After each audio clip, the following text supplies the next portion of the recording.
Perumusan kebijakan perdagangan internasional.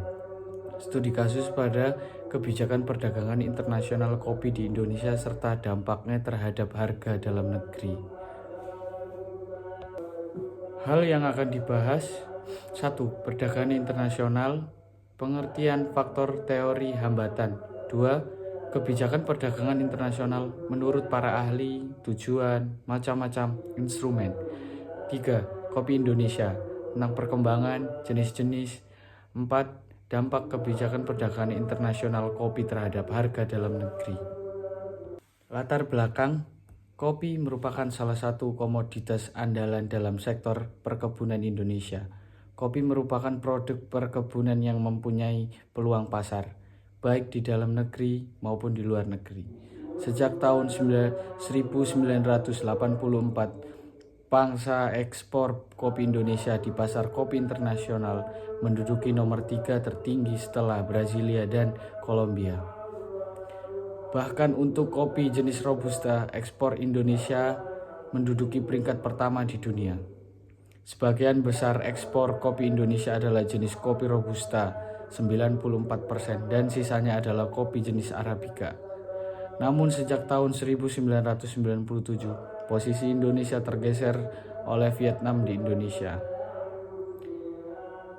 Tingkat konsumennya masih sangat rendah, hanya kos. Namun sejak tahun 1997, posisi Indonesia tergeser oleh Vietnam. Di Indonesia, tingkat konsumsinya masih sangat rendah, hanya 0,58 kg per kopi di tahun 2011. Rendahnya konsumsi kopi di Indonesia menjadi peluang untuk mengekspor kopi Indonesia ke pasar internasional dalam jumlah yang besar. Perdagangan internasional. Perdagangan berasal dari kata dagang, yang merupakan kata kerja yang berarti berniaga. Pengertian dagang atau perniagaan adalah kegiatan manusia menukar suatu jenis barang dengan barang lain dari satu orang atau badan usaha ke orang atau badan usaha lainnya.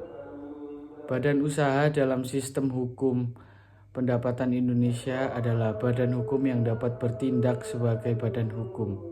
Oleh karena itu, kita dapat melakukan perdagangan atau konkretnya melakukan transaksi jual beli dengan suatu badan hukum, misalnya perseroan terbatas. Faktor dalam perdagangan internasional. Revolusi informasi dan transportasi. 1. Revolusi informasi dan transportasi. 2. Ketergantungan interdependence negara-negara yang membutuhkan barang konsumsi atau bahan baku industri yang tidak dapat diperoleh di dalam negeri atau relatif tidak ekonomis. 3. 1. Revolusi informasi dan transportasi. 2. Ketergantungan negara-negara yang membutuhkan barang konsumsi atau bahan baku industri yang tidak dapat diperoleh di dalam negeri atau relatif tidak ekonomis. 3. Liberalisasi ekonomi. 4. Keunggulan komparatif. 5. Permintaan devisa, permintaan valuta asing. Teori dalam perdagangan internasional. 1. Keunggulan mutlak, absolute advantage. 2. Keunggulan komparatif, innovative advantage. 3. Keunggulan inovatif, innovative advantage. Teori yang didasarkan pada keunggulan suatu negara. Terdapat pula teori tentang perdagangan internasional sebagai berikut. 1. Teori reciprocal demand. 2. Teori merkantilisme. 3. Teori Heckscher-Ohlin. 4. Teori permintaan dan penawaran. 5. Teori Van for Surplus. Hambatan perdagangan internasional. 1. Transportasi. 2. Sarana dan fasilitas pengangkutan. 3. Sistem pembayaran. 4. Kebijakan pemerintah. 5. Peraturan internasional. Kebijakan perdagangan internasional. Kebijakan perdagangan internasional seringkali mencerminkan pandangan politik dari pemerintahan yang berkuasa. Pemerintahan yang menganut pohon liberalisasi perdagangan umumnya akan menerapkan kebijakan yang mendukung akses pasar yang lebih terbuka dan mengurangi hambatan perdagangan. Dalam konteks Liberalisasi ekonomi memungkinkan semua partisipan dalam perdagangan bebas untuk memperoleh keuntungan, asalkan mereka dapat meningkatkan daya saing mereka di panggung perdagangan global. Di sisi lain, pemerintahan yang cenderung proteksionis akan lebih mungkin memberlakukan kebijakan untuk melindungi industri domestik dan memberikan keunggulan kompetitif kepada produsen lokal. Oleh karena itu, perubahan dalam pemerintahan dapat memiliki dampak besar pada kebijakan perdagangan internasional. Stabilitas politik menciptakan lingkungan yang mendukung pelaksanaan kebijakan perdagangan internasional yang konsisten dan dapat diprediksi. Negara dengan stabilitas politik yang baik cenderung memiliki kebijakan perdagangan yang lebih terkoordinasi dan terarah. Sebaliknya, negara yang mengalami ketidakstabilan politik mungkin menghadapi kesulitan dalam menerapkan kebijakan perdagangan yang konsisten yang dapat menghambat pertumbuhan perdagangan internasional. Kebijakan perdagangan internasional. Kebijakan perdagangan internasional menurut para ahli: 1. Teori keunggulan komparatif. 2. Teori keunggulan absolut. 3. Teori pertukaran Hexer-Ohlin. 4. Teori pertumbuhan ekonomi dan perdagangan. 5. Teori diferensial produk. Tujuan macam-macam kebijakan perdagangan internasional. Terdapat beberapa kebijakan perdagangan internasional yang diimplementasikan oleh pemerintah suatu negara, di antaranya 1. Tarif impor. 2. Kuota impor. 3. Subsidi ekspor. 4. Perjanjian perdagangan. 5. Zona perdagangan bebas. 6. Larangan impor. 7. Hambatan non-tarif. 8. Hak kekayaan intelektual. 9. Boikot dan embargo. 10. Kebijakan penegakan. Instrumen kebijakan perdagangan internasional. Kebijakan perdagangan internasional. 2. Kebijakan pembayaran internasional. 3. Kebijakan bantuan luar negeri. 4. Perdagangan internasional. 1. Kebijakan perdagangan internasional. 2. Kebijakan pembayaran internasional. Instrumen kebijakan perorangan. Instrumen kebijakan perdagangan internasional. 1. Kebijakan perdagangan internasional. 2. Kebijakan pembayaran internasional. 3. Kebijakan bantuan luar negeri. 4. Impor perdagangan internasional. Kopi Indonesia. Definisi: kopi merupakan salah satu komoditi unggulan perkebunan dengan penguasaan oleh perkebunan rakyat mencapai 96% dan memiliki peran penting dalam perekonomian nasional, yaitu sumber penghasilan utama petani, sumber lapangan kerja, sumber devisa negara, sumber bahan baku industri dalam agrari, dan turut andil dalam pelestarian lingkungan. Perkembangan kopi di Indonesia.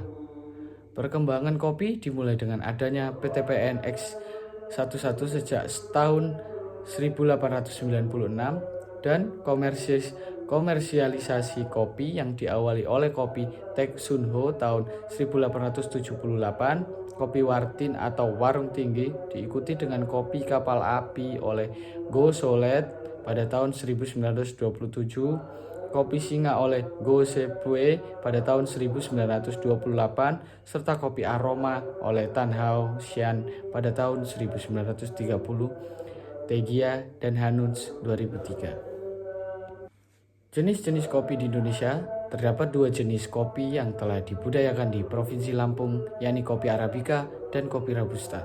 1. Kopi Arabica masuk ke Indonesia pada tahun 1696 yang dibawa oleh perusahaan dagang Dutch East India Co.